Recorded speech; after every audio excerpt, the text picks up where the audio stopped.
So it's great to be here, by the way. Thanks to Seismic as well, who are sponsoring this, but invited me along to speak, not on their behalf, but I'm sure it'll come across subliminally somehow through what I say. So I'm going to talk about optimizing your customer journey through sales enablement. And what I want to try and do, and I'll show the agenda in a minute, of course, but essentially is to take you guys on the journey that we got to specifically on enablement. And within that, I'll touch upon marketing automation as well, which is a journey we had to go on as well. Just a bit about me first. I'm a B2B marketer. I think that's why we're all here generally anyway. That's where I put 99% of my focus on. I'm not saying I ignore consumer, of course, but I tend to go where the money is in our business. And I know there's money in consumers as well, of course, but in our business, our industry, our consumers are our audience. And it's a bit harder to get money out of those guys. So it's all B2B for me. 20 plus years in this sphere, shall we say. Almost all B2B, but I will say that I acknowledge that almost all of it is within the news media industry. It's a very unique industry, ours. It requires a certain kind of mindset, but it's a big playing field, and it's one ultimately that's always in transition, as is the marketing sphere as well. If I'm not doing the top half, I'm doing the bottom half. Okay, so when I'm not working, I'm on my bike. I'm on my bikes. I'm one of those middle-aged men in Lycra that you'll see on a Sunday afternoon or morning, blocking up the road. And if I'm not doing that, I'm on that, and I'll probably spend more time building Lego than my kids do. What I actually do is I buy expensive sets of Lego for them, and I spend more time building it than they do. So, but ultimately, the top half is pretty stressful. At least for me, it is anyway. Those last two things, they help me relax, and that's what it's about, really. So this is who we are. This is Reach. We're not the Daily Mail that Adam acknowledged at the start. As much as I'd love their audience, we're not. We are the Daily Mirror and the Daily Express. I don't know if they're on there, to be honest, but we are those guys, plus all the regional media you might know around it. Collectively, we've got a 38 million audience every single month. Which I think puts us around 5th or 6th in the UK in terms of digital entities online. And that audience is consuming 9.6 billion page views. Okay, so that's about us, but we're not here to talk about that. This is my agenda. What is sales enablement? The journey to sales enablement, for those of you who might be touching on this already, and I'll take you through how we went about it. What we did to convince our business, although it wasn't that hard, but I'll still explain that. Defining the strategy that we went through, the outcome ultimately of where we're at, plus any sort of takeaways towards the end. And I think, Adam, there's a bit of a chance for a Q&A if there is one at the end. Yep. So first up, what is sales enablement? Now, for many in this room, this might be dumbing it down slightly. It might not be necessary, but I'll just put it on anyway, just so it sort of sets the scene for us. And it's this, and this is what the Seismic guys have defined it as, right? So I'll go with it, of course. I'll see it as, and we saw it ultimately as putting the tools in the hands of the sellers at the right time, on the right stage of the buyer's journey, to make sure that they've got the ultimate chance of converting. That's as simple as we saw it, really.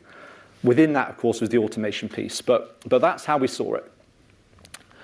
But to get there, we wanted to, I'll come on to it in a minute. We wanted to automate all this, all right? Now, we were way behind the curve on this, and I know Ruth will talk about this in a bit. We were well behind the curve, and we knew we could automate or bring degrees of automation into the top half, or the top 2/3 there, should we say.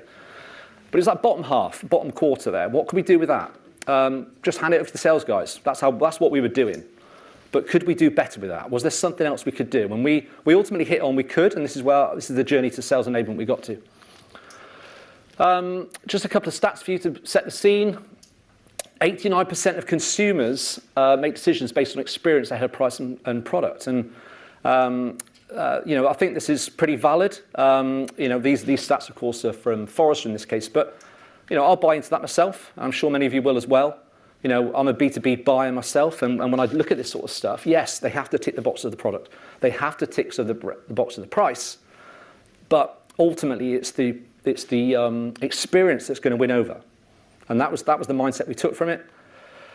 And this one as well, which was an internal thing for us in our business anyway. Now, we never calculated that in amongst our own business, but this resonated with us and it validated our thought process.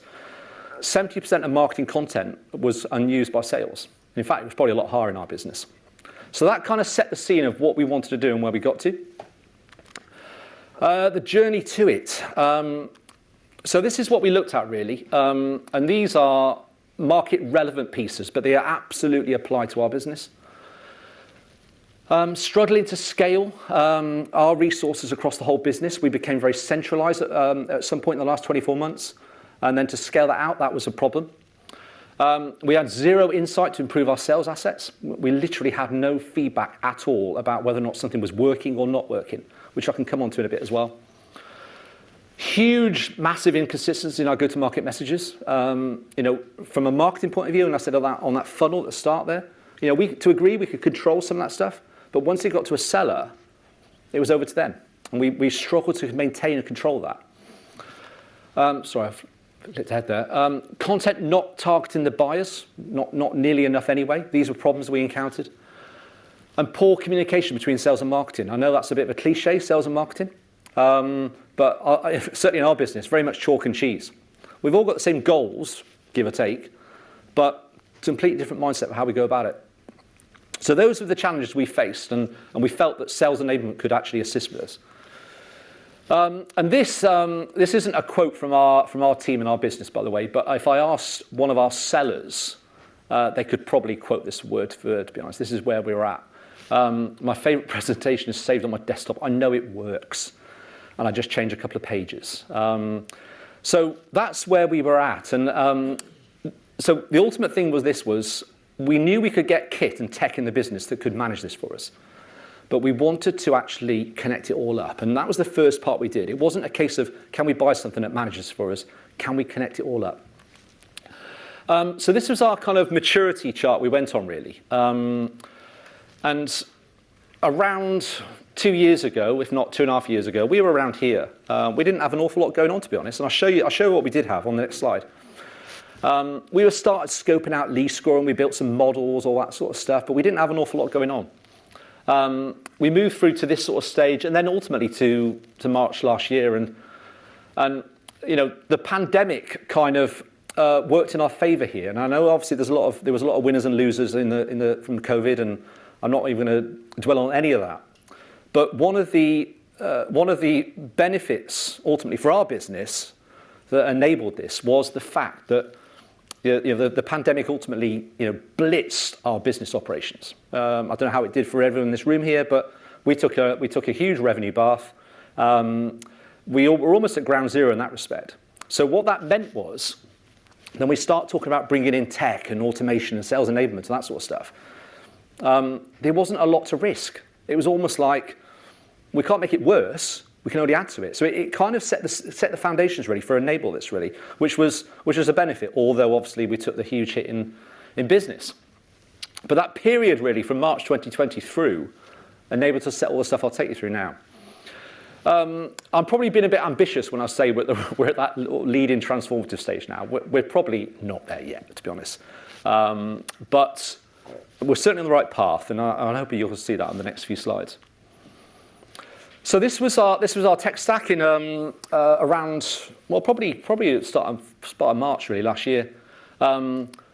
We wrote all this out so we could see the things that we needed, all the areas we wanted to work within, and we could see huge gaps. The crucial thing was that none of it was connected up. So we had all this stuff, but none of it was connected up. I mean, various isolated connections, but from a strategic point of view, it was disparate stuff really. So we had to work through that, and I'll show you where we got to towards the end, albeit it's not the point of the presentation. What we got to was this really, and I'm pretty confident Ruth here from Atos is going to talk about the right way to go about this a bit later on. We went through it in a very kind of experimental way. We used our secondary input, we used our primary knowledge, we used our team. We started formulating the things that we know we needed and how we could go about it because we had that breathing space during that pandemic ultimately. And we wanted to try and set up some foundations. And again, this is possibly that spine that Ruth will talk about. and maybe it'll come out in that. But we went on that sort of foundational thing. And what we got to was this, that we needed web analytics. Well, we already had that, to be honest. But how can we connect it up? Campaign optimization, we had it sort of, but it was patchy. Email automation, we didn't have that. It was ad hoc sort of stuff. Even though we had a program, it was still ad hoc. Customer ID, CRM, well, we had that already, but it wasn't being used to its fullest. And lead scoring. So those are our kind of foundational elements that we identified we'd need. But crucial to it was this. Now, I know there's other CRMs. We already had Salesforce. I don't know what the full scope of Salesforce's kind of output looks like. But, I suspect we were only using about 10% of what it could do. A bit like the human brain, as much as we didn't know what we could do with it. And we're still on that journey, by the way. Every time we meet with Salesforce now, we're learning other things that we could enable to optimize certain things. But it was crucial. We had to get into the data. Now, I'm a marketeer, but I'm not, data isn't my sort of background. It's not really my thing, to be honest. But I had to properly embed myself in this. I'm looking at one of my colleagues here in the auditorium, and he knows the journey we went on. We had to get into the data to the point where we were looking at it literally by the hour. It can't be something you just go into and then step away for 2 weeks. We had to be in it all the time, and we decided right there and then that the CRM was the hub for everything. And you have to excuse the fancy GIF here, but the point of this was we were trying to define a leads engine to fuel the sales guys. And I have to look at this so I can't see on the screen here, but it's there. We wanted one that educates and inspires, nurtures those prospects. We wanted to get into personalization. We're still getting there, by the way. We're not there fully yet, but we want to get there. We want to take the prospects through that sales journey. The right message at the right time, which is where the sales enablement might come in as well. Identifies the prospects and tracks that KPI and the ROI, to Adam's point earlier, that we're still trying to work out, to be honest. So that's where we're at. And the last one was this one, really, around this, was that 90% of decision makers never respond to a cold outreach. And I firmly stand behind this. It's a bit different with a phone call, of course, but I tend not to answer the phone to anybody unless I know them. This is me personally. But I get inundated with emails. You're probably the same, to be honest. I don't know. Unless they're finding a way to cut through. Somebody contacted me on LinkedIn the other day, and they sent a video on LinkedIn. They referenced my name. They knew a bit about me because what was publicly transparent about me. And I responded to them. I thought, well, fair play. You've gone out of your way. You've tried something. I'm going to acknowledge that with the courtesy it deserves. But the rest of it, I just ignore. So we were trying to find ways in which we could cut through. We haven't gone as far as videos to LinkedIn clients yet, but we'll probably the next step. And this was the final piece, really. This was our tech stack now. And a lot of it is connected up. Not all of it. We're still working some of it. We're still trying to put some nuts and bolts in certain things. But that's where we're at. And I'm sure many of you look at this now going, right, okay, looking at for things. I'm not going to hold this slide for too long, but I'm sure they'll also get shared afterwards. But the one I do want to talk about there is in the enablement piece, bottom right corner, really. It's like the point of this one. So, convincing your business. This wasn't that hard, mainly because this is where we were at. Now, I'm not saying we were burying our head in the sand on purpose, but the point is we were oblivious, or rather the business was oblivious to actually what we didn't know, really. We just didn't know. It's a bit of a cliche, but we didn't know what we didn't know. This was our status, really. We had zero knowledge of what was going out. Now, I've got a team of marketeers across the UK who work with sellers across the UK. We prepare content for them to hit a buyer, and therefore we knew we'd done our job. But sometimes, or more often than not, the content was being generated by the seller. We didn't know if it was reaching a client or not, to be honest. Unless we pointedly asked them to prove that they sent something, we just didn't know. 90% of B2B sellers don't even use the sales materials that is being provided to them. Again, we didn't know that. I mean, I suspect that was true, by the way, and ultimately the Sales Enablement software has allowed us to think about and understand exactly what's happening, but we just didn't know. And this was the crucial thing. Going back to that ROI piece, really. we didn't know if the content even helped close a deal. We know it adds value. If there was a great piece of content being presented, we knew it would add value. But was it that piece of content that closed a deal? Or was it the seller? Or was it the other touch points that work around it that do it? We didn't know. And we wanted to understand that because ultimately, and at least from my point of view, when we're talking about scaling operations and trying to re-recruit or bring new people in or bring a new tech in, we had no frame of reference to understand if what we're doing is actually doing anything. It's actually helping the business anyway, not in a measurable way anyway. And the last one was we didn't know what the client was even looking at the content, even if they sent it. So that's where we're at. Our head was in the sand, but not on purpose. It just the reality was our head was in the sand. We did some primary research. We did do this. I haven't got the results on screen properly, but these are the bullet points we take away from it. We did some primary research into our markets. What do buyers want from sales? And this came out, and it hit me straight away because I'm a buyer as well, and this is what I wanted myself. Clear, concise, effective communication. I don't want my time wasted. I kind of want to go on a journey. I want to know I'm going on a journey, but I want to know the journey's got to be at my pace as well. To feel understood, clear. To feel like they're trying to help me or us rather than their own business. And that was important. I'm thankfully not with the seismic guys, but with other partners we've got, they'll often reference things like their quota where they know that they've got to hit a certain quota. And I'm thinking, well, great, there's a deal on the table perhaps, but how's it going to help me? And it was all about them. And that's the sort of thing that we wanted to overcome, really. Plus that super relevant personalized insight. And on the flip side, we asked our own teams internally, what do they want? Now, they wanted sales qualified leads. They all do. We were doing our best here, but that's what they wanted. And above and beyond, that was it. Insanely good content, but I'm not saying they necessarily knew what that meant, of course, but they just wanted great content to sell with. And that was it, to make their life as easy as possible. So that wasn't a hard one to overcome, really. The tech obviously helped that. It was the first one, really, that was the sticking point for us. How can we make the experience for our buyers as easy as possible? And lastly on that one, we hit upon then 3 principles of all this that we underpin everything we do from this point onwards. First impressions count. I think that's a reality in any walk of life. The first impression can ultimately overcome anything that comes afterwards. The first handshake or the first experience and the first conversation, it can overcome everything. And even though the after experience could be 100 times better, it might take a long time to get over that first experience. The best story wins. Perhaps best story, most compelling story I felt is the one that wins. And time kills deals. If you elongate that sales process too long, and there's a pace that we felt we needed to go at, but if you even elongate it too long, you've lost somebody. It's interesting. One of the people we dealt with when we were discussing all this, I felt, and this is down to personal opinion and personal experience and preference, but they didn't go at the pace that I wanted at. They didn't push hard enough at certain points, and at other points they pushed a bit too hard. And that's down to how they run their business ultimately. But it was relevant to me in this scenario is that they weren't going at the pace we wanted to go at.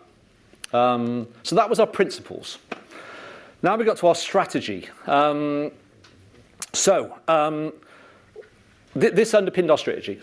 Now, I thought about, before we started this, I thought about doing a show of hands here, really, to ultimately understand how many people in this room have problems with these areas. And I'm not going to do that, right? But I suspect that if I did do it, at least 1, 2, or 3 of those might pop up, right? For us, it was all 4, okay? We had problems with that consistency. We had problems with managing the content across the whole UK. Some of you might be working internationally. Perhaps that's even harder. I wouldn't say we had problems with sales coaching so much because that's a separate operational function to mine. But we needed to tandem it with marketing as well internally. And that last bit, engagement. They were all challenge areas for us. But they were the pillars of what we hit upon. These are the reasons. Consistency, I don't need to go into these too hard. But, and I'm sure this is relevant to all of you understand this in the room, is that if you do anything consistently, you're going to build some trust. And that applies in any walk of life, I believe anyway. If you meet your friends, and they're always on time, you're going to build some trust with them. And this is the one we always tell our sales guys. If you build trust, you've got a lasting relationship. And that was why the consistency thing was important for us, obviously, as marketeers.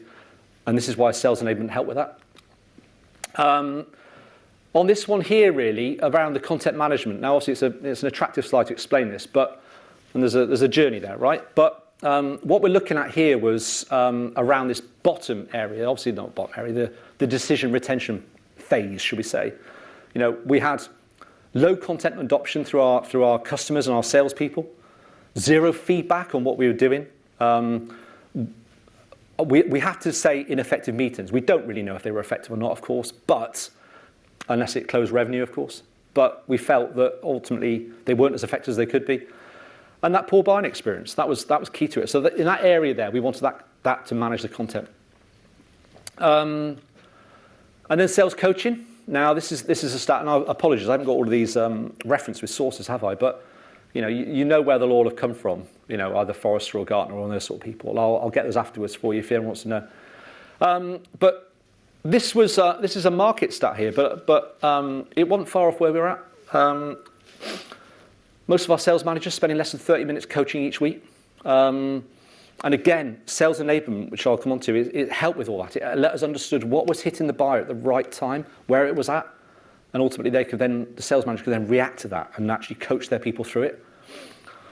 And also, lastly, valuable content helps sell. So those were the underpinnings of our strategy. And these are the results. When I say results, this is what we got to. So, no surprise, our market evaluation, and we did evaluate the market, of course, but we did end up with Seismic, and that's ultimately why I'm here today. But that was our partner, our strategic partner on this. And this is where we're at, really. So, 204 sales users, and that there are quite a few more in our business to bring on board with that. But that's what we got to this year. We integrated Google Slides with Salesforce, full integration.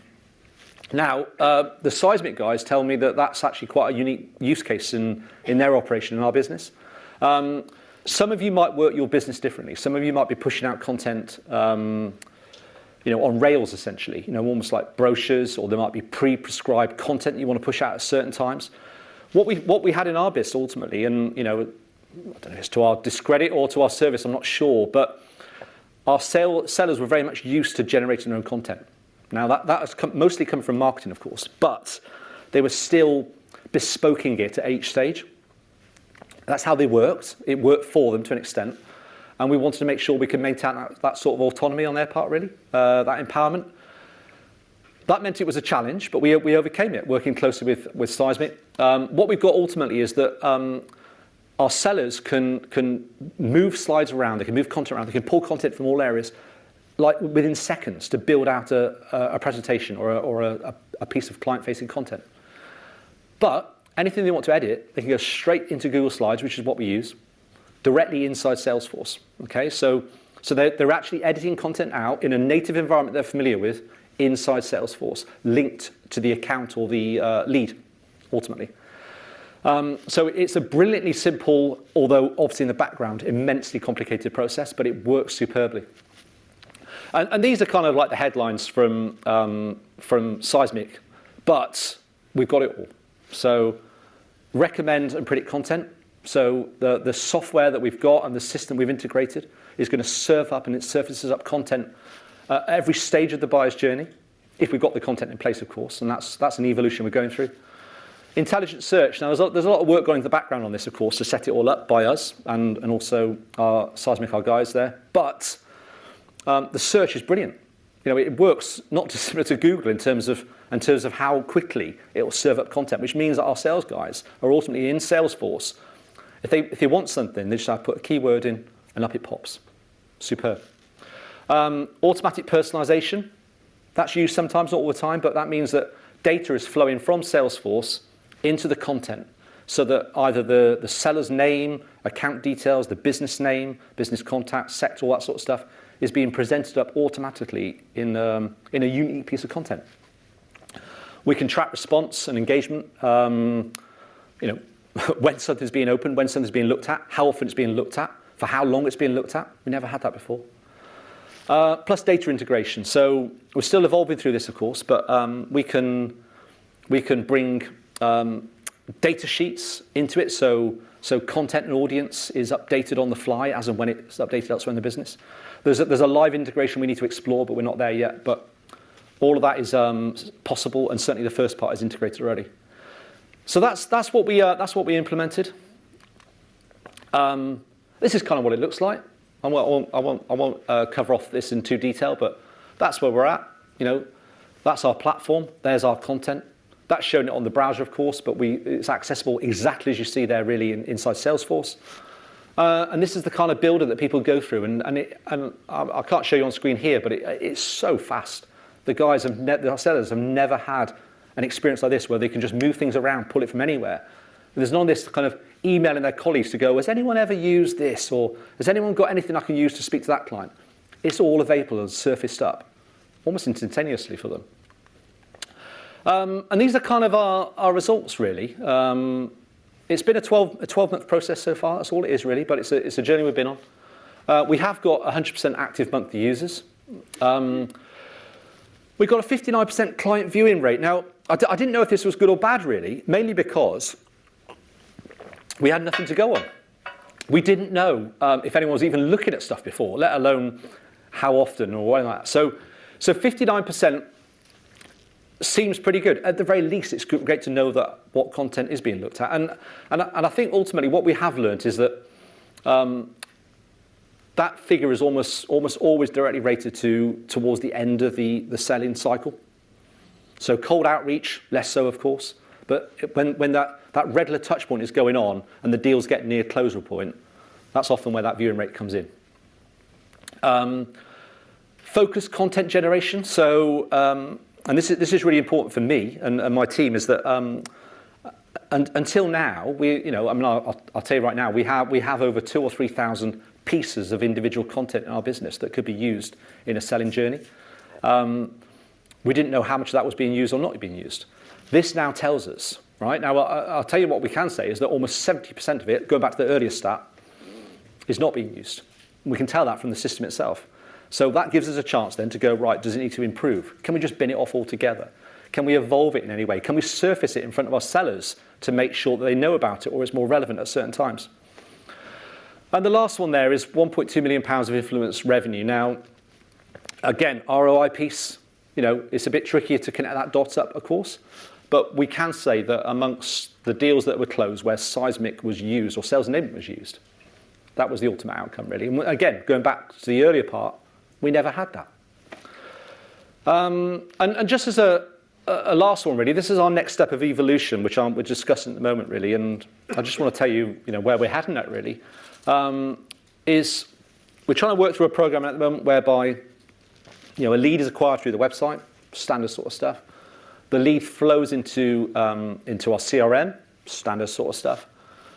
The data from that lead automatically fuels the build of a sales content.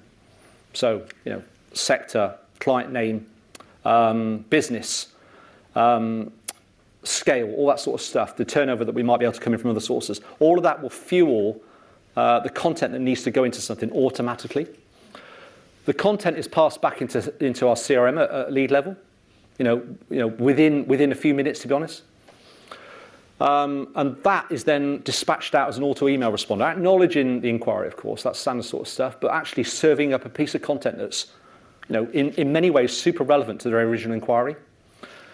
Now that's a great first touch, going back to that first impression piece. First impressions count. But the crucial thing is that content's then available for the seller then. So when they get in touch with that client afterwards, they already know what the client's seen.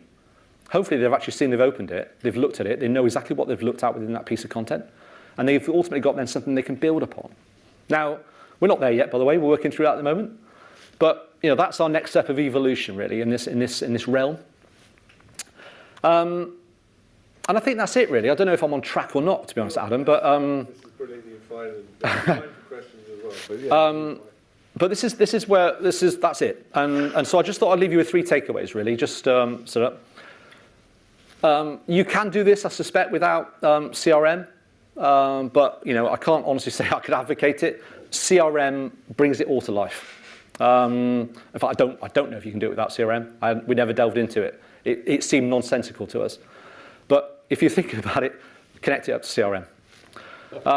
Map the content to the buyer journey. Again, logical. But all of our content now is positioned at various stages of it. We'll move things around. We're still learning. We haven't got it all right, by the way. But we absolutely map the content to the buyer journey.